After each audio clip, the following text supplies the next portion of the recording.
The day when we were bringing her back home, she has a clothes in her hand, some kind of lace.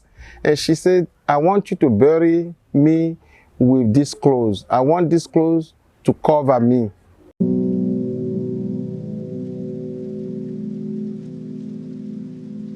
Orúkọ mi ni Motunrayo Ogundijo. Ọmọ bíbí màmá ni mí. Pẹ̀lú ìrànwọ́ Ọlọ́run, màmá yìí fi ọ̀nà àdúrà tọ́ wa. Ní ìgbà tá a ṣì wà ní secondary school, mo lè rántí dáadáa in the 70s. Tí màmá bá kọ lẹ́tà ránṣẹ́ láti Ivory Coast sí gbogbo wa, èmi in particular, wọ́n ní kí n má gbàgbé Friday fún àwẹ̀ àtàdúrà o, kí n má gbàgbé láti gbààwẹ̀ o. Mo dúpẹ́ lọ́wọ́ Ọlọ́run pé ó jẹ́ ìrànwọ́ fún mi lọ́pọ̀lọpọ̀. Ìlànà àdúrà yẹn òun ló so wá pọ̀ títí dèní. Ìlànà àdúrà yẹn tí màmá fi lé wa lọ́wọ́, òun ló túbọ̀ help wa láti dìde. Kò yé ọ̀pọ̀lọpọ̀. Wọ́n máa ń rò pé bóyá alára síbí alára sọ̀hún. Ṣùgbọ́n ogun ńlá, ogun rere tí màmá fi lé wa lọ́wọ́, òun ni ti ìlànà àdúrà yìí. K'Ọlọ́run kó má jẹ́ kó bọ́ sọnù mọ́ wa lọ́wọ́. Ní ọ̀pọ̀lọpọ̀ ni mo rántí, even at nursery, primary in the 60s, Ivory Coast, the way we were brought up, wọ́n train wa láti jẹ́ onímọ́tótó. Ní tá bá ti ra nǹkan tá bá jẹ oúnjẹ wa tán school, tí ò sí availability omi, màmá ní ká fọwọ́ puff-puff yẹn pa ojúgun wa báyìí, ká fi pa báyìí. Ìyẹn ò ní dọ̀tí uniform wa, kò dẹ̀ ní dọ̀tí ara wa. Hello everybody. Our mother was a great woman. She was a woman of God. A woman raised by God, and she raised us all just as God directed her to. I have so many things to say about my mother, and she spent 12 years with us in the United States. And believe me, we never had a day where we fought. She spent 12 years with me and my wife, my children, and they were the greatest moment of my life. I was so privileged to have her over there. My children were privileged to know her and to play with her, to enjoy her, and to seriously learn so many things from her. She taught my grandchildren even. She watched over them, she helped them, she taught them Yoruba. She did so many things for them. Since I've been married to my husband, and we stayed with her when he traveled to United States before me, and I stayed with her in Abidjan for so long, about 6 years, before I was able to join my husband in the United States. But I thank God for knowing her. She's been a very devoted woman, praying every hour for goodness of the children, that all the children will be wise and do the right thing. Thank God, because she's a godly woman and fear God. Because early in the morning she will wake up and pray and call every children, even the grandchildren, one by one, praying for them. All her children that have been raised from her womb. And she also shared good news with other people around her. Yes. She's so faithful to God, and I love her very much. Even the time she spent with us in the United States was a glorious time. I thank God for knowing her, and it's a very good model of a woman that stands with God without shaking. She knows God very well, and I thank God that with the children too, I acknowledge what she has done to them, and they always were faithful to her and take care of her. Even when she was there, she will cook and even give me. Sometimes I would just play with her that what she cook is what I will eat. My name is Mrs. Foluke Ayanwede. I'm Mama's third child and the first daughter. I really miss my mom. We were so much fond of each other while growing with her. She's so loving and caring. Abiyamọ tòótọ́ ni wọ́n, because àwọn ọmọ wọn, they are attached to her, they are attached to her heart. After God is our children, and our desire has always been to see us succeeding in life.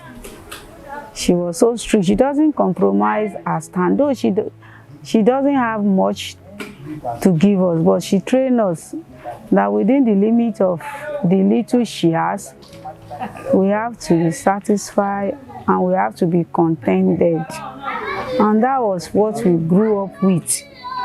At different stages of our life, Mama has contributed one thing or the other. Is it our education? Is it when we get married? Is it when, you know, she has been so loving and caring, and she's not that kind of mama that is so, you know, and demanding. She's satisfied with the little. The little you give her, she will appreciate, and she will be happy with it. I want to thank God for her life. And when there is anything to sacrifice, there is nothing she cannot sacrifice for us as our children. By the grace of God, you know, we are from a very large family, and she was able to accommodate all of us in her trial time. In fact, when things were not so hard as some people, she stood. She never thought of leaving our children, because she would say, what will happen to our children? When we were growing, and when there was a war, civil war in Ivory Coast in 1968, we have to come home. She has to bring us, even my younger sisters, all of us will have to go. But God help us. She will always be sent, she will always be communicating with us. She will make sure that at least when she gets in touch with us, there is nothing she doesn't send to, from toiletries to food, clothing, everything. And so much that they already know us. All those commercial drivers that trade along the coastline of Nigeria to Ivory Coast. So, and she will always be there. In fact, at times when we go and do the audit, they have brought all of you again. What of the transport money? But at the end of the day, they will struggle. She will struggle with her dad, and they will pay the money. Orúkọ mi ni Abigail Odeniran Alalade. Mo jẹ́ ẹlẹ́ẹ̀karùn-ún nínú ọmọ Mama Racheal Odeniran. Mama wa jẹ́ ẹnìkan tó nífẹ̀ẹ́ ọmọ gidi. Jẹ́ pé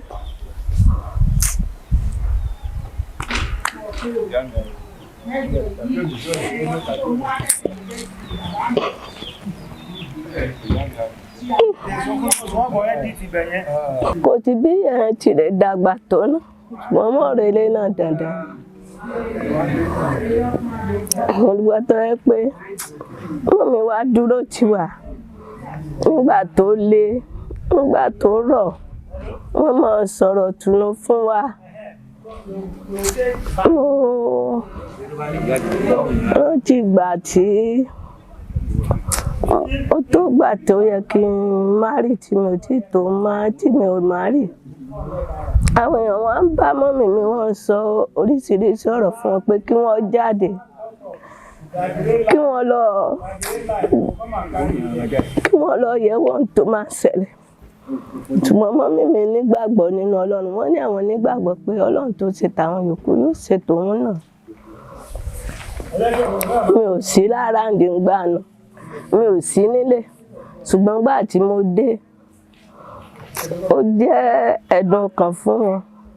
Wọ́n wá sọ fún mi, wọ́n sá ń bẹ̀rẹ̀ sí gbàdúrà, ṣùgbọ́n mo dúpẹ́ pé Ọlọ́run dáhùn àdúrà wọn. Màmá wọ́n jẹ́ màmá tó yẹ pé màmá ìyàwó mi ni wọ́n. àtìgbà tí mo ti mọ màmá jẹ́ ẹnìkan tó yẹ pé wọ́n nífẹ̀ẹ́ pàápàá jùlọ wọ́n ní tó ń tọ́jú ènìyàn. Ìgbà tán bá wa tọ́jú first born wa Tolú, mo rántí dáadáa ní Agége. Màmá jẹ́ tó yẹ pé wọ́n fi ìfẹ́ hàn, wọ́n dẹ̀ jẹ́ tó ní ọkàn láti sin Ọlọ́run. 1996 tí wọ́n lọ sí church, wọ́n gba àdúrà, Ọlọ́run dẹ̀ gba ọkàn wọn là. Màmá dẹ̀ jẹ́ nìkan tó nífẹ̀ẹ́ àlejò ṣíṣe. Màmá wọn lè fi oúnjẹ tí wọ́n ń jẹ, tí wọ́n bá ti jẹun tálejò bá dé, wọ́n á gbé oúnjẹ yẹn fún àlejò. Wọ́n prefer láti ṣe àlejò ṣíṣe. Wọ́n dẹ̀ nífẹ̀ẹ́, wọ́n máa ń tọ́jú èèyàn gan. He was a prayerful woman, and his last word is that I want to go home and rest. So, and nobody knew that would be the last time that we are going to converse. And God really blessed her with a long life. God really assisted her.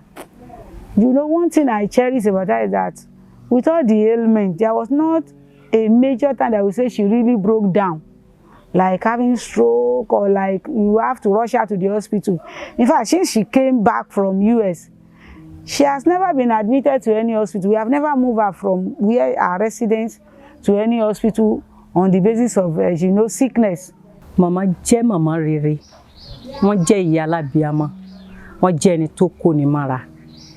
Gẹ́gẹ́ bí ó ṣe jẹ́ ìyálé fún Emily Ayandokun ilé Arú. Èyí ni mo ti mọ ìtàn màmá ti pẹ́ kó tó di pé àjọ jẹ́ orogún sí ara wa. Torí pé màmá yẹn dára. Àjọ gbé ní Tresville, àjọ lọ́jọ́sìn ní Makori Church, Makori First Baptist Church, Makori. So mo ti mọ màmá ti pẹ́ ṣáájú kó tó di pé a fẹ́ ọ̀kan nínú àmọ́ wọn ní ilé Arú. Màmá yẹn jẹ́ màmá rere. Mo fẹ́ràn wọn púpọ̀ púpọ̀. Wọ́n sì jẹ́ alábíamọ. Wọ́n ní ìfẹ́. Wọ́n kó ènìyàn mára. Wọ́n kó ọ̀rẹ́, ẹbí, ará, àtẹni tí wọn mọ̀ ìran gbogbo, wọ́n kó mára.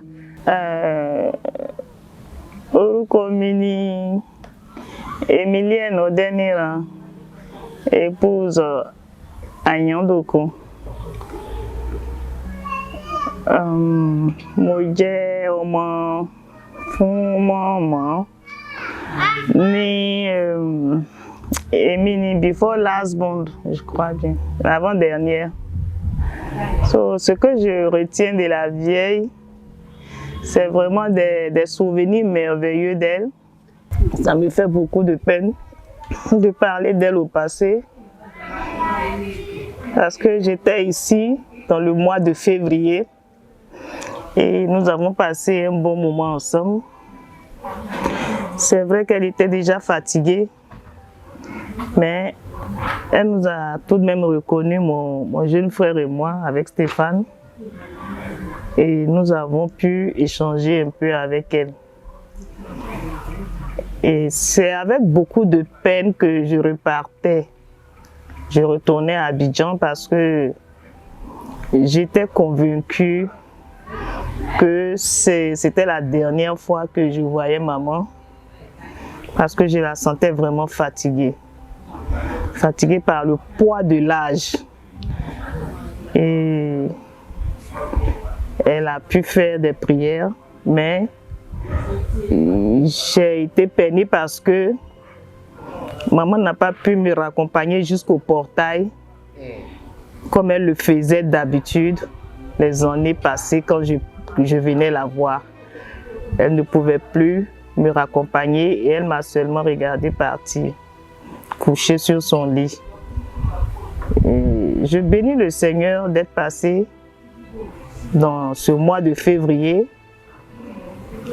parce que c'est vraiment avec beaucoup de peine, mais aussi avec beaucoup de paix au cœur que je suis repartie. Maman, c'était quelqu'un de très merveilleux, qui aimait tout le monde et surtout qui était pétri de patience. Maman était très patiente et sa patience lui permettait de brasser beaucoup de monde autour d'elle et de leur témoigner son amour. C'était quelqu'un qui priait beaucoup pour la famille, pour ses enfants. Et je retiens de maman surtout les prières matinales qu'on faisait, où elle citait le nom de tout le monde, sans exception. Et elle priait pour chaque enfant selon les difficultés que l'enfant présentait. J'ai vécu pendant des années depuis ma naissance jusqu'à l'année 2000 où elle est allée aux États-Unis. J'ai vécu avec maman en Côte d'Ivoire à Abidjan. Et comme je le disais tantôt, elle nous a toujours enseigné la voie du Seigneur, de par ses prières, de par sa présence continue à l'église, parce que tous les dimanches, elle nous obligeait, en tout cas, à aller à l'église au point où on avait pris conscience de l'importance du Seigneur au travers d'elle. Et maman avait beaucoup l'esprit de sacrifice. Elle n'avait pas grand-chose, mais je me souviens qu'elle tenait coûte que coûte à ce que chacun de nous ait une bonne éducation et une bonne instruction, spirituellement et intellectuellement. Je me souviens des années difficiles que j'ai passées, surtout quand j'ai dû aller à l'université. À l'époque, maman n'avait plus rien du tout. Maman vendait de la cassa en Côte d'Ivoire et c'est avec cet argent qu'elle payait mes études à l'université. Elle s'est beaucoup sacrifiée. Il lui arrivait certaines fois de revendre ses bijoux pour pouvoir payer nos années de scolarité. Elle a toujours pris soin de moi. Quand je descendais à la maison pour le week-end une fois par mois, maman s'arrangeait à ce que je reparte avec du gari, avec du savon, avec de la cassa, tout ce qu'elle avait dans sa maison. Maman rassemblait cela pour moi et c'est avec ça que je me débrouillais. Je n'avais pas honte d'elle. Je venais avec toutes mes amies à la maison. Toutes mes amies connaissaient ma mère. Et elles toutes, elles l'aimaient parce que ma maman leur témoignait aussi de l'amour. Elle a élevé beaucoup d'enfants. Donc, en plus de mes frères et sœurs biologiques, tous mes cousins, mes cousines sont passés à la maison et on était toujours comme des frères et des sœurs. Aujourd'hui, elle est partie, mais sa vie est un véritable témoignage et une véritable inspiration pour moi. Je sais aujourd'hui que je dois distiller de l'amour autour de moi parce que cet amour-là a permis à ma mère de recevoir énormément de bénédictions du Seigneur. Oui, c'est important.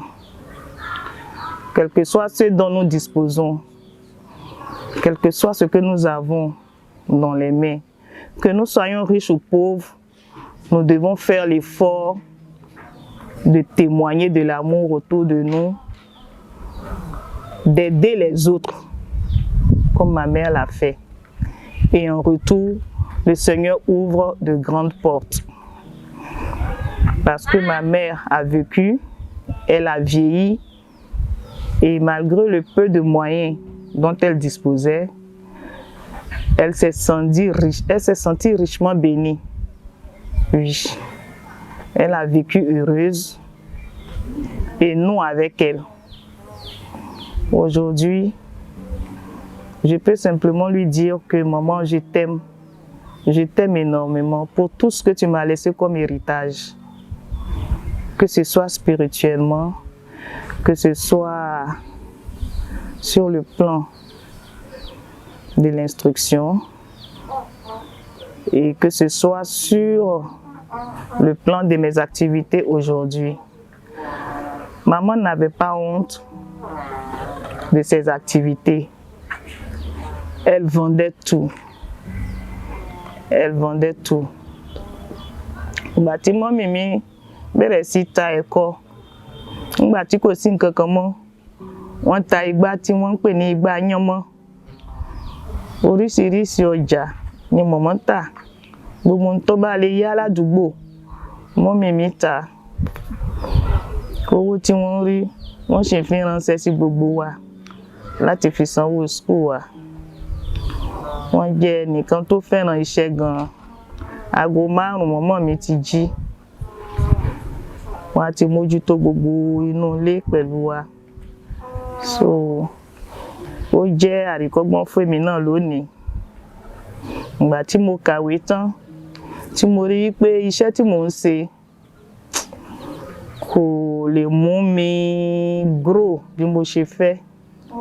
Mo béèrè ìrànlọ́wọ́ lọ́wọ́ Ọlọ́run. Mo sì yí sí ìṣòwò tí mọ́mì mi ń ṣe. Mo dúpẹ́. Mo yin Ọlọ́run lógo fún ìgbésí ayé wọn.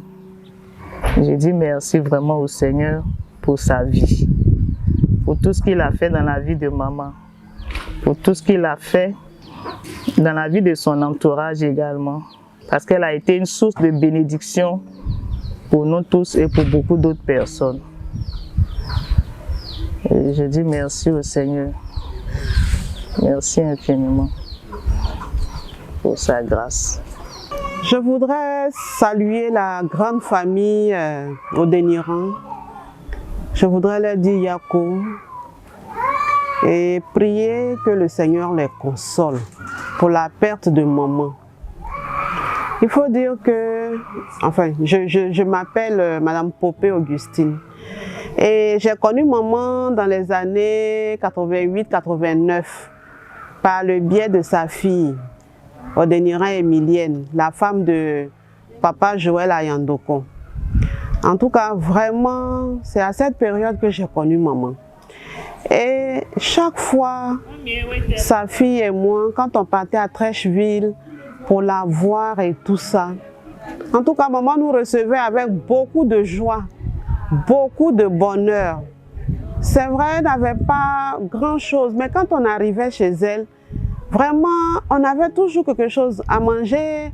Elle faisait un peu d'acassa puisqu'elle en vendait pour qu'on parte avec et tout ça. Et c'est avec elle que j'ai commencé à manger même la nourriture yoruba et tout ça. En tout cas, maman était une femme vraiment affectueuse. Elle aimait les gens. Elle aimait vraiment les gens. Nous, on était étudiantes, on n'avait vraiment rien. Et quand on arrivait, maman nous donnait à manger. Quand on finissait de manger, quand on doit partir, maman va payer notre transport également pour partir. Vraiment, elle m'a considérée, elle m'a prise comme sa fille. Et moi aussi, vraiment, je l'ai beaucoup aimée. Aujourd'hui, elle s'en va. Je suis triste. Je suis triste, c'est vrai. Je suis triste parce que elle laisse un grand vide dans notre cœur. Elle laisse un grand vide au niveau d'Emilienne, qui était vraiment attachée à sa maman, parce que sa maman était vraiment beaucoup pour elle. Je suis triste, mais je bénis Dieu, parce que Dieu a béni maman. Dieu a permis qu'elle voie ses enfants, qu'elle voie ses petits-enfants. Moi-même, elle a vu mes 2 premiers enfants avant d'aller aux États-Unis. Donc vraiment, je bénis Dieu pour la vie de maman. Je dis merci à tous ceux qui ont, d'une manière ou d'une autre, rendu la vie de maman sur cette terre vraiment agréable. Vraiment, je leur dis merci, je bénis Dieu et je prie que Dieu console la famille, tous les enfants de maman, mais particulièrement sa fille Emilienne. Vraiment que le Seigneur vous console et qu'il continue de bénir cette grande famille. So maman jẹ́ ẹnìkan tó dáa, wọ́n dẹ̀ jẹ́ ẹnìkan tí ó kóyàn mọ́ra.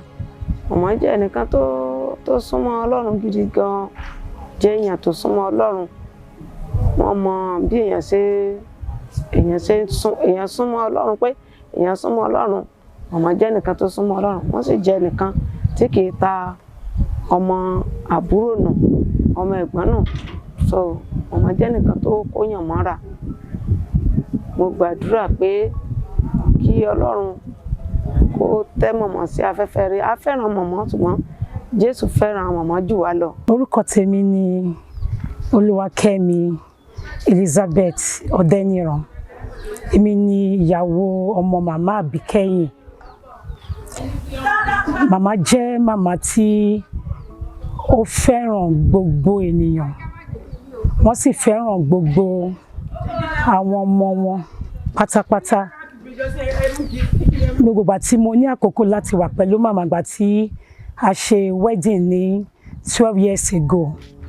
Màmá máa jí lówùúrọ̀ àti ní ọ̀gànjọ́ òru ní òru. Wọ́n máa gbàdúrà fún gbogbo ọmọ wọn àti ìyàwó àwọn ọmọ wọn pátápátá. Màmá jẹ́ màmá ládùúrà, wọ́n dẹ̀ jẹ́ màmá tẹ́ pé wọ́n wà caring so much. And nígbà tí a ṣe wedding tí a wá sílé after 2 years tá a lọ fún camp, màmá ti bọ́ sí kitchen. A dé ní nǹkan bí around 11, a wọlé ó ti pẹ́. Ìgbà tí màmá ká máa fi dé, màmá sọ pé wọ́n ti ṣe oúnjẹ fún wa. And by that time, she was over 90. I was so surprised. Ó touch me pé màmá tó ti dàgbà báyìí. Wọ́n tún rántí ọmọ wọn àti ìyàwó ọmọ wọn pé kí àwọn ṣe oúnjẹ fún wa pé a máa ti pẹ́ pé ilẹ̀ máa ti ṣú ká tó dé. So ó touch me gan. Àgbà tí mo láǹfààní láti wà pẹ̀lú màmá, bó ṣe máa ń gbàdúrà, bó ṣe máa ń béèrè àlàáfíà wa, bó ṣe máa ń súre fún gbogbo ọmọ àti ìyàwó ọmọ wọn àti ọmọ ọmọ, ó jẹ́ ohun tí ó wú mi lórí.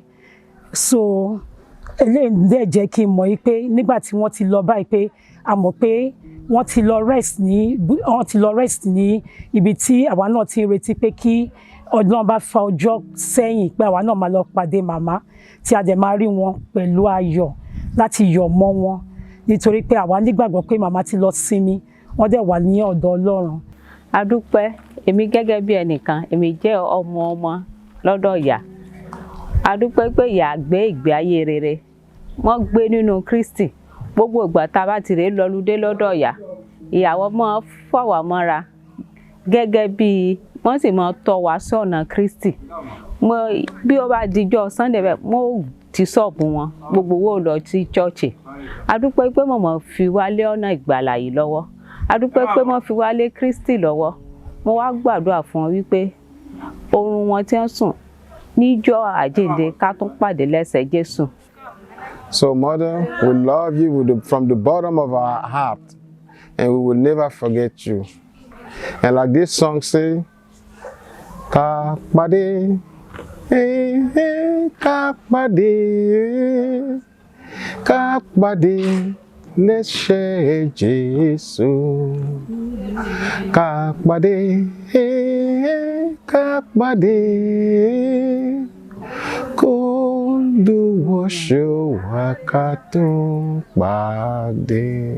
We shall see you again.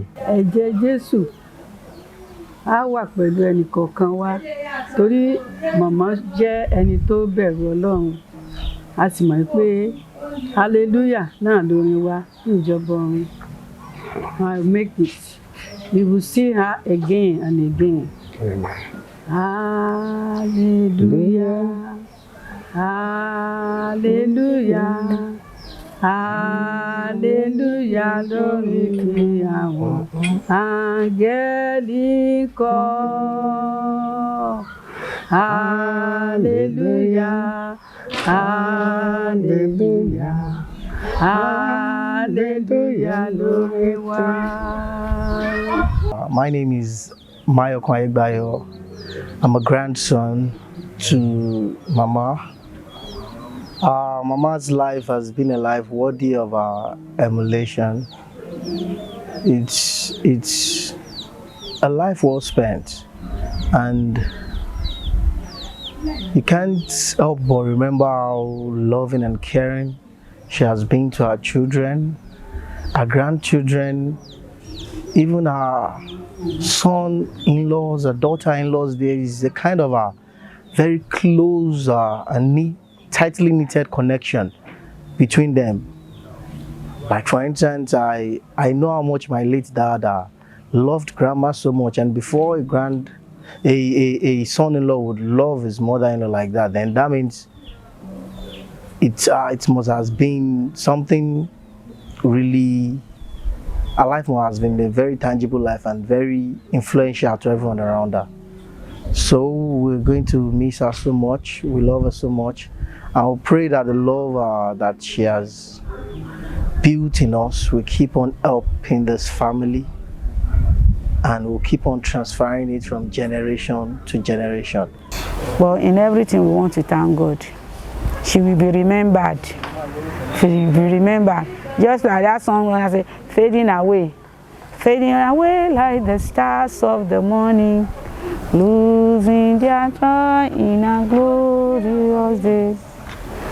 Thus shall we turn from thus shall we rest from this earth and its dwelling. Only remember by what we have done. Only remembered, only remembered, only remember by what we have done. Thus shall we pass from this earth and its dwelling. Only remember by what we have done. Our memory is fresh in our mind and in our heart. She's unforgettable, and she will live forever in our heart. May her pleasant soul rest in peace. Thank you.